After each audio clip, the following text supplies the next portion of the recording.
Kalau listrik sedang nyala, lampu sedang nyala, ada bau gas, jangan matikan. Sering kita lagi masang, kompornya payah hidup.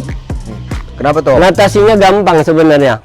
Kalau terbakar minyak, apakah minyak apapun dia, minyak makan atau apa, tidak boleh disiram dengan air.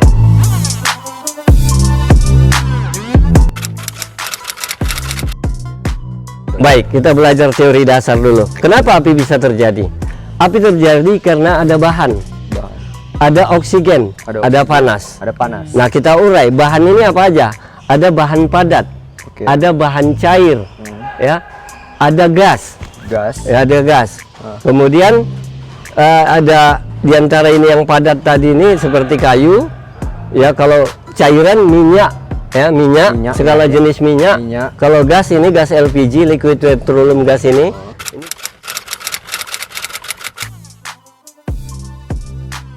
Kalau gas LPG, kalau dia bocor, itu terbangnya itu, terbangnya rendah. Rendah, ya, rendah. Gas LPG terbangnya. Ya, terbangnya rendah. Kalau gas negara itu terbangnya ke atas dia. Dan sebaiknya dapur itu dibuat lubang angin di bawah. Jadi kalau ada kebocoran dia keluar dari situ. Ini gas LPG sengaja ditambah bahan kimia supaya baunya spesial. Kalau enggak berbau. Oh, tidak berbau. Tidak berbau, ya. Jadi ini memang sengaja. Ya. Kalau ada bau gas bocor di dapur atau di ruangan, kalau listrik sedang nyala, lampu sedang nyala, ada bau gas, jangan matikan. Kenapa jangan dimatikan, Om? Karena di situ waktu kita mematikan menghidupkan lampu ada percikan api. Dan justru itu yang membuat terjadinya kebakaran. Makanya lampu jangan dikutak-katik kalau ada bau gas. Sebenarnya kalau gas habis, sering kita lagi masang, kompornya payah hidup. Kenapa tuh? Ngatasinya gampang sebenarnya. Pukul 2-3 kali di ujung regulator itu nyalakan kompor, kompor sudah nyala. Oh gitu ya? Pukul gini? Iya, pakai subdip aja. Pukul, langsung hidupkan kompornya, gasnya udah ngalir ke kompor. Udah ngalir ke kompor ya? Ya.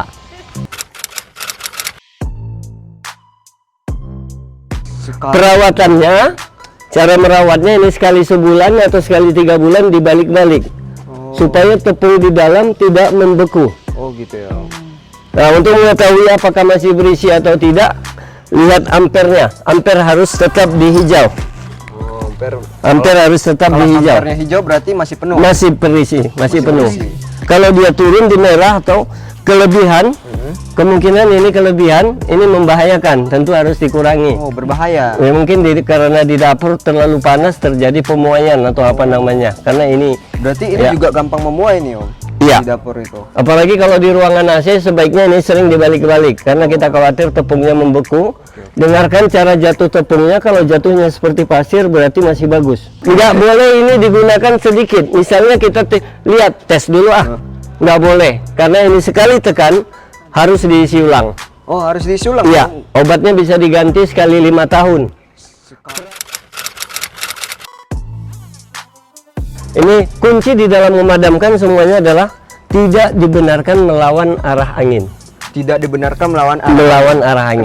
Kenapa gitu, Om? Karena kita menghadapi asap. Asap adalah penyebab kematian yang paling utama. Karena asap penyebab kematian yang dominan, maka penanganan yang pertama kita harus jongkok. Jongkok atau merangkak, menghindarkan asap. Menghindarkan asap. Nah, sebaiknya gunakan masker. Masker, oke. Ya. Karena 75% yang meninggal di lokasi kebakaran adalah gara-gara menghirup asap. Asap yang paling berbahaya salah satu adalah asap dari plastik, ya. Kemudian pakaian kita juga kalau terbakar ini mengandung racun. Mengandung racun. Termasuk sulfur, fosfor, fosfat. Apalagi yang menyebabkan kematian salah satu adalah asap karpet kalau terbakar. Asap karpet. Karpet.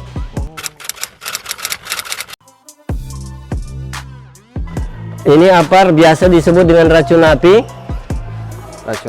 Racun api. Ini bisa memadamkan kebakaran jenis kayu, kertas, plastik, bisa mengatasi kebakaran minyak dan gas. Ini yang kelas B-nya ada ABC. A ini adalah apabila yang terbakar itu bendanya bisa dipadamkan dengan air. Atau ciri-cirinya kalau dia terbakar jadi arang atau abu. Kalau yang B, ini kebakaran minyak dan gas. Oil. Maka dilarang.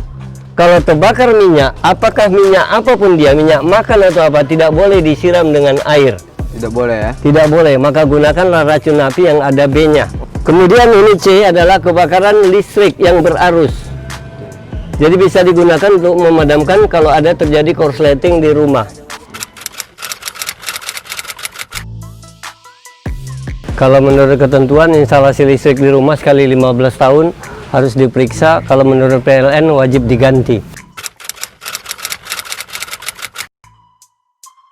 Jadi minyak ini sebaiknya di rumah tolong disimpan di tempat yang aman. Jangan taruh dekat dengan pintu. Karena pintu akses untuk kita menyelamatkan diri keluar masuk. Oh, Ya, berarti jadi jangan, tidak disarankan dekat dengan iya, jadi ada beberapa lokasi kejadian kebakaran, kebetulan dia jual minyak campur, malam dimasukkan ke rumah, terbakar di depan pintu, mereka nggak bisa keluar, mereka terpanggang di dalam rumah. Nah, racun api ini ada beberapa jenis, ada busa, ada atau biasa disebut dengan foam, kemudian ada racun api powder, ini tepung, ada Ini racun powder api, ya? iya powder, ini powder, tepung, ada racun api berisi air. Kalau berisi air hanya untuk kebakaran kayu, kertas, plastik, itu dia. Nah, untuk di dapur karena kita menggunakan minyak, maka sebaiknya racun api yang disiapkan itu harus ada B-nya.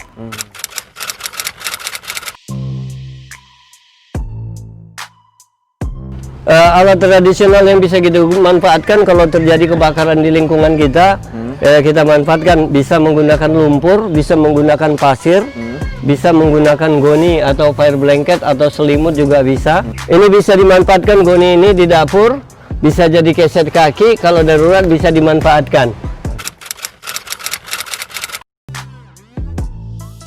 Pasir digunakan untuk memadamkan tumpahan minyak.